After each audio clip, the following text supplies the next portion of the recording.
Assalamu alaikum. Welcome to my YouTube channel, class number 16. And in today's class, we will talk about had to modal verb.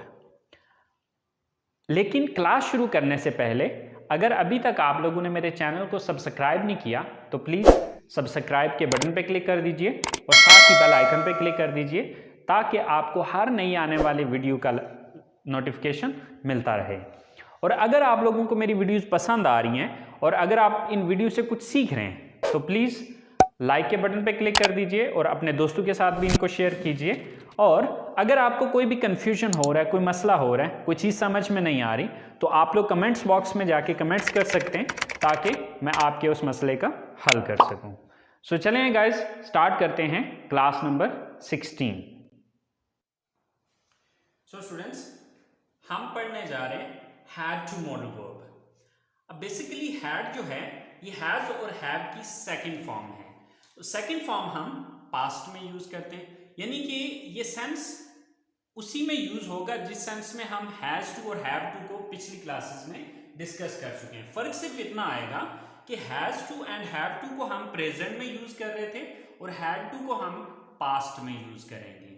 मतलब इसका भी वही होगा, मकसद इसका भी वही होगा, फर्क सिर्फ इतना होगा कि ये पास्ट में यूज होगा। तो जैसे कि इसकी डेफिनेशन भी है, to express necessity in the past, कि गुजरे हुए वक्त में किसी की जरूरत को बयान करने के लिए हम हैड टू का यूज करेंगे।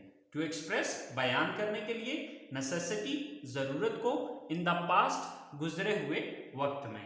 तो अब अगर हम हैज टू और हैव टू की डेफिनेशन को देखें तो वो थी to express necessity in the present, के मौजूदा वक्त में किसी की जरूरत को बयान करने के लिए। तो डेफिनेशन इसकी भी वही है, फर्क सिर्फ इतना है कि प्रेजेंट की जगह यहां पर अब पास्ट आ है। अच्छा, अब उर्दू जुमलों में इसकी पहचान क्या होती है? उर्दू जुमलों के आखिर में ना था, नी थी, ने थे, या पढ़ता था, पढ़ती थी, पढ़ते थे, या पढ़ा, पढ़ी, पढ़े वगैरह आता है। यानी कि इन तीनों में से ना था, नी थी, ने थे, या पढ़ता था, पढ़ती थी, पढ़ते थे, या पढ़ा, पढ़ी, पढ़े, इन तीनों में से कुछ भी एंड पे आ सकता है। लेकिन इंग्लिश में जो इसकी स्ट्रक्चर होगी या जो सेंटेंस बनेगा वो एक ही तरीके से बनेगा। अब जैसे कि देखें कि प्रेजेंट की अगर हम बात करते हैं तो वहां पे था ना है, नी है, ने है, पढ़ता है, पढ़ती है, पढ़ते हैं, ठीक है। लेकिन यहाँ पे चूंकि पास्ट का सेंस है तो फिर अब ना है, नी है, ने है, नहीं, बल्कि है ना था, नी थी, ने थे, या पढ़ता था, पढ़ती थी, पढ़ते थे, या पढ़ा, पढ़ी, पढ़े वगैरह आता है। तो देखिए, जो भी काम हमने करना था या हमें जो भी काम करना पड़ता था या जो भी काम करना पड़ा वो हमारी जरूरत थी, ठीक है। तो अब जरूरत को गुजरे वक्त में बयान करने के लिए हैड टू का यूज किया जाएगा। अब मसलन ना था, नी थी, ने थे का सेंस अगर हम लेते हैं तो मिसाल के तौर पे मैंने कॉलेज जाना था, उसने किताब खरीदनी थी, हमने क्रिकेट खेलना था, उस्ताद ने क्लास लेनी थी। तो अब इन सेंटेंसेस के आखिर में देखें ना था, नी थी, ने थे आ रहे हैं। इसी तरह से जैसे कि मुझे सुबह जल्दी उठना पड़ता था, अब पढ़ता था के एंड पे ता था आ रहा है। इसी तरह से हमें हर हफ्ते टेस्ट देना पड़ता था, उन्हें हर महीने फीस अदा करनी पड़ती थी। तो अब पढ़ता था, पढ़ती थी, पढ़ते थे होगा तब भी हम हैड टू मॉडल वर्ब का ही यूज करेंगे। इसी तरह से पढ़ा, पढ़ी, पढ़े। अब अगर पढ़ा, पढ़ी, पढ़े भी जुमले के एंड पे आ रहा होगा तो तब भी हम हैड टू मॉडल वर्ब का ही यूज करेंगे। मसलन हमें कल अपने दोस्त से मिलना पड़ा, उसे अपनी फीस अदा करनी पड़ी, उसे अपने नाराज दोस्त को मनाना पड़ा। तो मतलब इस तरह के पढ़ा, पढ़ी, पढ़े वाले जो सेंटेंसेस होंगे वहां पर भी हम हैड टू मॉडल वर्ब का यूज करेंगे। तो स्टूडेंट्स, इसकी जो स्ट्रक्चर है वो बिल्कुल वैसे ही है जिस तरह हैज टू और हैव टू की थी, लेकिन वहां पर फर्क सिर्फ इतना था कि सब्जेक्ट डिफरेंट आ रहे थे। अब जो हैज टू मॉडल वर्ब था वहां पर he, she, it and single name use होता था एज अ सब्जेक्ट, और जब हैव टू मॉडल वर्ब था तो वहां पर आई, वी, यू, दे और प्लूरल नाउन यूज होता था। लेकिन हैड टू मॉडल वर्ब सबके साथ, यानी कि सब जो भी सब्जेक्ट्स होंगे सबके साथ हैड टू मॉडल वर्ब ही आएगा। तो सबसे पहले सब्जेक्ट आएगा, then had to modal verb, then first form of the verb and then object or other verb or there is a full stop at the end. So students, sentences को बना के देखते हैं. जैसे कि हमारे पास सबसे पहला सेंटेंस है कि मैंने अपने दोस्त से मिलना था, या मुझे अपने दोस्त से मिलना पड़ता था, या मुझे अपने दोस्त से मिलना पड़ा. इन तीनों सूरतों में जो सेंटेंस बनेगा वो एक ही, इंग्लिश में सेंटेंस एक ही होगा, लेकिन वो एक ही सेंटेंस ये तीनों मतलब दे रहा होगा. तो चलें देखते हैं. मैंने अपने दोस्त से मिलना था, या मुझे अपने दोस्त से मिलना पड़ता था, या मुझे अपने दोस्त से मिलना पड़ा. तो सबसे पहले देखना है सब्जेक्ट कौन है. सो सब्जेक्ट कौन है? मैं, I. Then had to, I had to. Then verb क्या है यहां पे? काम कौन सा है? मिलना, मुलाकात करना, meet. I had to meet. I had to meet. किससे मिलना था? ऑब्जेक्ट क्या है? अपने दोस्त से, my friend. I had to meet my friend. मैंने अपने दोस्त से मिलना था, या मुझे अपने दोस्त से मिलना पड़ता था, या मुझे अपने दोस्त से मिलना पड़ा. यानी कि ये एक ही सेंटेंस इन तीनों का मतलब दे रहा होगा. फिर इसी तरह से हमारे पास नेक्स्ट सेंटेंस है,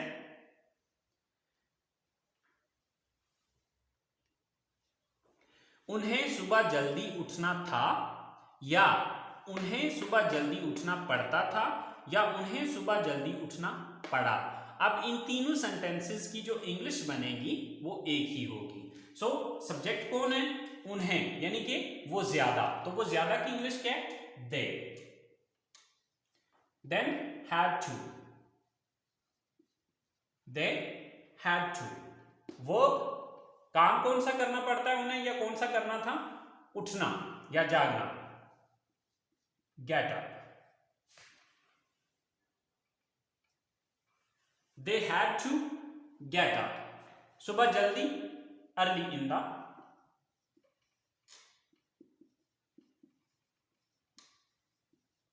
morning. So they had to get up early in the morning. अब यही एक सेंटेंस जो है ये तीनों इंग्लिशेस दे रहा है. उन्हें सुबह जल्दी उठना था, उन्हें सुबह जल्दी उठना पड़ता था, या उन्हें सुबह जल्दी उठना पड़ा. इसी तरह से हमारा लास्ट या तीसरा सेंटेंस है, हमें अपना कोर्स मुकम्मल करना था, या हमें अपना कोर्स मुकम्मल करना पड़ता था, या हमें अपना कोर्स मुकम्मल करना पड़ा. सो सब्जेक्ट कौन है यहाँ पे? हम, यानी कि कोर्स किसको मुकम्मल करना था? हमें. So we. Then had to, we had to. Verb क्या है यहाँ पे? मुकम्मल करना, complete. We had to complete. अब क्या मुकम्मल करना था? अपना कोर्स, यानी कि ऑब्जेक्ट क्या है? अपना कोर्स, और course. So we had to complete our course. हमें अपना कोर्स मुकम्मल करना था, या हमें अपना कोर्स मुकम्मल करना पड़ता था, या हमें अपना कोर्स मुकम्मल करना पड़ा. तो स्टूडेंट्स, ये तरीकाकार है हमारे पॉजिटिव सेंटेंसेस का. तो अब सेंस इन तीनों में से ना था, नी थी, ने थे, पढ़ता था, पढ़ती थी, पढ़ते थे, या पढ़ा, पढ़ी, पढ़े, इनमें से कोई भी सेंस हो सकता है. देखिए मैंने सिर्फ 3 सेंटेंसेस बनाए हैं. अब ये थाउजेंड्स ऑफ सेंटेंसेस जो है वो इससे बनते हैं. तरीकाकार यही है. मेन आपकी ये स्ट्रक्चर है. अगर आप इस स्ट्रक्चर को समझ लेते हैं तो आपके लिए वो थाउजेंड ऑफ स्टेटमेंट्स बनाना कोई प्रॉब्लम नहीं है. हाँ, अब मसला बचेगा पीछे वोकैबुलरी का. तो वोकैबुलरी आप वो डिफरेंट बुक से ले सकते हैं, मुख्तलिफ डिक्शनरीज. आजकल तो मोबाइल फ़ोन में इस तरह की ऐप्स आ गई हैं कि आप उन ऐप से जो है वो वोकैबुलरी ले सकते हैं. इंशाल्लाह मैं भी जल्दी जो है वो वोकैबुलरी की जो है वो लेसन वो भी दूंगा, बट उसके लिए थोड़ा सा शायद वक्त लगे, लेकिन वो भी मैं इंशाल्लाह साथ स्टार्ट करूँगा. बट आपने कोई भी सेंटेंस बनाना है तो आप उसकी जो है वो गूगल में जाके सर्च कर लें उसकी इंग्लिश, या फिर आप डिफरेंट डिक्शनरीज को कंसल्ट करें, वहाँ से आपको मिल जाएगी. लेकिन मेथड यही रहेगा, जो स्ट्रक्चर रहेगी वो यही रहेगी. ये मेन चीज़ है आपकी. आपने अंडरस्टैंड करना है इस चीज़ को. सो आई होप सो आपको पॉजिटिव सेंटेंसेस की समझ आ गई होगी। तो चलें अब बात करते हैं इसके नेगेटिव सेंटेंसेस की। स्टूडेंट्स, नेगेटिव बनाने के लिए अब इसकी स्ट्रक्चर क्या होगी? Subject plus did not plus have to plus first form and then object. अच्छा, अब आपके जहन में एक सवाल आ रहा होगा। वो सवाल ये आ रहा होगा कि सर आपने बताया था कि हम पास्ट में सेकंड फॉर्म यूज करते हैं, तो अब हैव तो फर्स्ट फॉर्म हो गई है, तो अब सेकंड फॉर्म यहां पर किधर रही? तो सेकंड फॉर्म यहां पर भी यूज हो रही है, लेकिन सेकंड फॉर्म यहां पर डिड आ रही है। ठीक है, तो यहां पर हमने did as a second form use किया है। डिड बेसिकली डू और डज की सेकंड फॉर्म होती है। अब देखिए, प्रेजेंट में हम डू नॉट या डज नॉट लगा रहे थे, ठीक है, क्योंकि वो प्रेजेंट था और प्रेजेंट में हम फर्स्ट फॉर्म यूज करते हैं। अब चूंकि हम पास्ट में जा रहे हैं, तो पास्ट में जाने के लिए हमें डू और डज की सेकंड फॉर्म यूज करनी पड़ेगी। अच्छा, अब एक सवाल यहां पर यह भी पैदा होता है कि सर अगर हम यहां पर डू और डज ही रहने देते और इसको हैड टू कर लेते, तो ऐसा नहीं होता। असल में होता यह है कि सेंटेंस के अंदर आने वाला जो पहला वर्ब है, चाहे वो हेल्पिंग वर्ब हो, चाहे वो रियल वर्ब हो, या चाहे वो मॉडल वर्ब हो, ठीक है, जो भी पहला आने वाला वर्ब है, फर्स्ट सेकंड फॉर्म या थर्ड फॉर्म का जो फार्मूला है वो अप्लाई होता है आने वाली जुमले के अंदर आने वाले पहले वर्ब पे। तो अब चूंकि इस जुमले के अंदर अगर हम वर्ब देखें तो वो चाहे हेल्पिंग वर्ब है, तो आने वाला जो भी पहला हेल्पिंग वर्ब है, तो पहला हेल्पिंग वर्ब या पहला वर्ब जो है वो हमारे पास डू और डज आ रहा था। तो डू और डज की सेकंड फॉर्म क्या है? डिड है। तो इसलिए अब यहां पर हमने इसकी सेकंड फॉर्म लगा दी और आगे हमने हैव टू में कन्वर्ट कर दिया। अब इसको हैव टू में कन्वर्ट इसलिए किया क्योंकि एक ही सेंटेंस के अंदर हम दो सेकंड फॉर्म में इकट्ठी यूज नहीं कर सकते, क्योंकि अगर हम यहां पर भी डिड रखते हैं और यहां पर भी हैड कर देते हैं तो क्या होता कि डिड भी सेकंड फॉर्म और हैड भी सेकंड फॉर्म, तो वो जो ग्रामर का एक फॉर्मूला है तो वो गलत हो जाता है। ठीक है, तो अब क्या है कि इसको हमने सेकंड फॉर्म में कन्वर्ट कर दिया और ये आगे हमने इसको फर्स्ट फॉर्म में कन्वर्ट कर दिया। ठीक है, तो अब जो नेगेटिव सेंटेंसेस हैं, नेगेटिव सेंटेंसेस के अंदर हम हैड का यूज नहीं करेंगे। ठीक है, क्यों? क्योंकि इसकी जगह पे हमने सेकंड फॉर्म यूज कर लिया डिड। तो डिड जो है, यानी कि ग्रामर का ये रूल है कि सेकंड फॉर्म जुमले में सिर्फ एक बार यूज हो सकती है। ठीक है, तो जब ऑलरेडी डिड सेकंड फॉर्म आ चुकी है तो फिर ये हैड नहीं आ सकेगा, क्योंकि हैड भी सेकंड फॉर्म है। तो इसलिए हमने किया ये है कि यहां पर हमने डिड यूज कर लिया और यहां पर हमने हैड को हैव में यानी कि फर्स्ट फॉर्म में कन्वर्ट कर दिया। तो देखते हैं आप इसकी कुछ सेंटेंसेस को बना के। सो स्टूडेंट्स, उसने नई किताबें नहीं खरीदनी थी, या उसे नई किताबें नहीं खरीदनी पड़ती थी, या उसे नई किताबें नहीं खरीदनी पड़ी। सो उसने नई किताबें नहीं खरीदनी थी। अब सब्जेक्ट कौन है? उसने, यानी कि वो एक लड़का भी हो सकता है, वो लड़की भी हो सकती है। बहरहाल हम इसको फिर वक्त लड़की ले लेते हैं। सो वो एक लड़की, शी। आगे did not and the shortcut is didn't. जब आप इसको स्पीकिंग में यूज करेंगे तो आप बेशक इसको डिडंट यूज कर लें, दोनों सूरतों में। डिड नॉट कहा तब भी सही है, डिडंट कहा तब भी सही है, लेकिन राइटिंग के अंदर आपने इसको पूरा ही लिखना है। Did not, she did not, then have to, she did not, have to, then first form of the verb. Verb क्या है यहां पे? काम कौन सा है? खरीदना, buy. She did not have to buy. क्या खरीदने की बात हो रही है? नई किताबें, new books. So she did not have to buy new books. उसने नई किताबें नहीं खरीदनी थी, या उसे नई किताबें नहीं खरीदनी पड़ती थी, या उसे नई किताबें नहीं खरीदनी पड़ी। नेक्स्ट सेंटेंस है हमारे पास, आसिम ने घर नहीं बेचना था, या आसिम को घर नहीं बेचना पड़ता था, या आसिम को घर नहीं बेचना पड़ा। सो सब्जेक्ट कौन है यहां पे? Asim. Then did not, Asim did not, then have to, Asim did not have to। आगे वर्ब क्या है यहां पे? बेचना, sell। Asim did not have to sell। क्या बेचने की बात हो रही है? घर। Asim did not have to sell his house. Asim did not have to sell his house. कि आसिम ने अपना घर नहीं बेचना था, या आसिम को घर नहीं बेचना पड़ता था, या आसिम को घर नहीं बेचना पड़ा। इन तीनों सूरतों में सेंटेंस यही बनेगा। हमारा लास्ट सेंटेंस है रानी ने कपड़े नहीं धोने थे, या रानी को कपड़े नहीं धोने पड़ते थे, या रानी को कपड़े नहीं धोने पड़े। सो सब्जेक्ट कौन है यहां पे? Rani. Then did not, then have to. Rani did not have to. Verb क्या है यहां पे? काम कौन सा करना था उसने?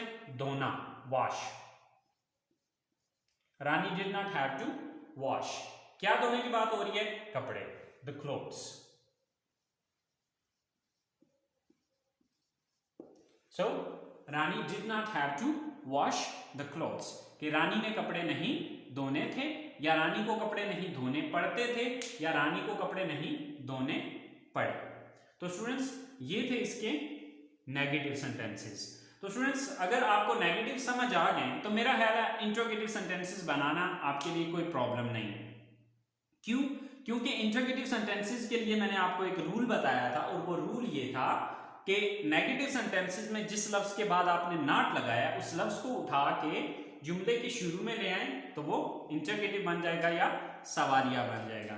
तो यहां पर हमने किसके बाद नॉट लगाया था? डिड के बाद। तो इस डिड को उठा के सेंटेंस के शुरू में लगा दें तो ये इंट्रोगेटिव बन जाएगा। तो चले आए देखते हैं इसके interrogatives. So students interrogative sentences बनाने के लिए first of all did, then subject, then have to, then first form of the verb, and then object, and at the end there is a question mark. So जैसे कि हमारे पास पहला sentence है, क्या उन्हें हर रोज खाना बनाना था, या बनाना पड़ता था, या बनाना पड़ा। इन तीनों सूरतों में सेंटेंस एक ही होगा। So first of all did, subject कौन है? उन्हें, यानी कि वो ज्यादा है, they. Then have to, did they have to. Verb क्या है यहां पे? खाना बनाना, मेक। इसकी जगह अगर आप कुक भी लगाना चाहें तो आपकी अपनी मर्जी है, दोनों सूरतों में मतलब यही होगा। Did they have to make और कुक। क्या बनाने की बात हो रही है? खाना, the food. Did they have to cook और मेक द फूड, हर रोज, डेली।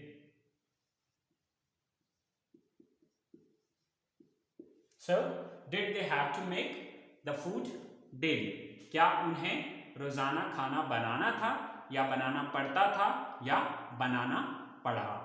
इसी तरह से क्या आपको हर हफ्ते टेस्ट देना था, या देना पड़ता था, या देना पड़ा। So first of all did, sorry, then subject कौन है? आप, you. Then have to, did you have to. Then verb क्या है यहां पे? टेस्ट देना, गिव, देना, गिव टेस्ट, हर हफ्ते, every week. Did you have to give test every week. क्या आपको हर हफ्ते टेस्ट देना था, या क्या आपको हर हफ्ते टेस्ट देना पड़ता था, या क्या आपको हर हफ्ते टेस्ट देना पड़ा। इसी तरह से हमारा लास्ट सेंटेंस है, उसे क्यों अपना घर छोड़ना था, या उसे क्यों अपना घर छोड़ना पड़ता था, या क्यों उसे घर अपना छोड़ना पड़ा। अब देखिए ये जो सेंटेंस है ये क्वेश्चन वर्ड वाला सेंटेंस है, ठीक है। क्वेश्चन वर्ड जैसे कि आपको मैंने क्वेश्चन वर्ड का तरीकाकार बताया था कि इसी एक इंट्रोगेटिव सेंटेंस के शुरू में आप क्वेश्चन वर्ड लगा दें तो वो इंट्रोगेटिव बन जाएगा। तो अब यहां पर क्वेश्चन वर्ड क्या यूज हो रहा है? क्यों। तो क्यों की इंग्लिश क्या होती है? वाई। तो सबसे पहले यहां पर वाई यूज होगी, बाकी स्ट्रक्चर आप नेक्स्ट ये यूज होगी। Why, then did, why, did. Then subject कौन है? उसे, यानी कि वो एक लड़का भी हो सकता है, वो एक लड़की भी हो सकती है। तो चले हम फिल वक्त लड़की का यूज कर लेते हैं, she. Why did she? Then have to. Why did she have to? Verb क्या है यहां पे? छोड़ना, leave. Why did she have to leave? क्या छोड़ने की बात हो रही है? अपना घर, her house. So why did she have to leave her house? कि उसे अपना घर क्यों छोड़ना था, या क्यों छोड़ना पड़ता था, या क्यों छोड़ना पड़ा। तो अब इस तरह के जितने भी सेंटेंसेस हैं स्टूडेंट्स, वो इसी तरीके से बनेंगे। बस इन स्ट्रक्चर्स को आप अंडरस्टैंड कर लीजिए। अगर आप इस स्ट्रक्चर को अंडरस्टैंड कर लेते हैं तो स्टूडेंट्स ये कुछ भी नहीं है, बहुत सिंपल है, बहुत इजी है। बस ये है कि आपको इनका एक तो ये पता होना चाहिए कि इन मॉडल वर्ब्स का यूज किस सेंस में होता है और कहाँ कहाँ पे किया जाता है, और दूसरा ये कि आपको स्ट्रक्चर का पता होना चाहिए। तो 1000 ऑफ सेंटेंसेस आप खुद से बना सकते हैं, कोई मसला नहीं है, कोई प्रॉब्लम नहीं है। आई होप सो आपको इंट्रोगेटिव सेंटेंसेस की समझ आ गई होगी कि किस तरह से हमने इंट्रोगेटिव सेंटेंसेस को बनाया है। लेकिन फिर भी अगर आपको कोई छोटा मोटा कन्फ्यूजन रह गया है, कोई बात समझ में नहीं आई, तो गाइस आप लोग कमेंट्स बॉक्स में जाके या कमेंट्स कर सकते हैं। इंशाल्लाह मैं आप लोगों को जो भी आपका कन्फ्यूजन होगा उसे क्लियर करने की कोशिश करूंगा। सो खत्म करते हैं आज की हमारी क्लास। तो इंशाल्लाह जिंदगी रही तो आप लोगों से अगली क्लास में मुलाकात होगी। सो तब तक के लिए अपना ख्याल रखिएगा। सो अल्लाह हाफिज, अल्लाह निगहबान।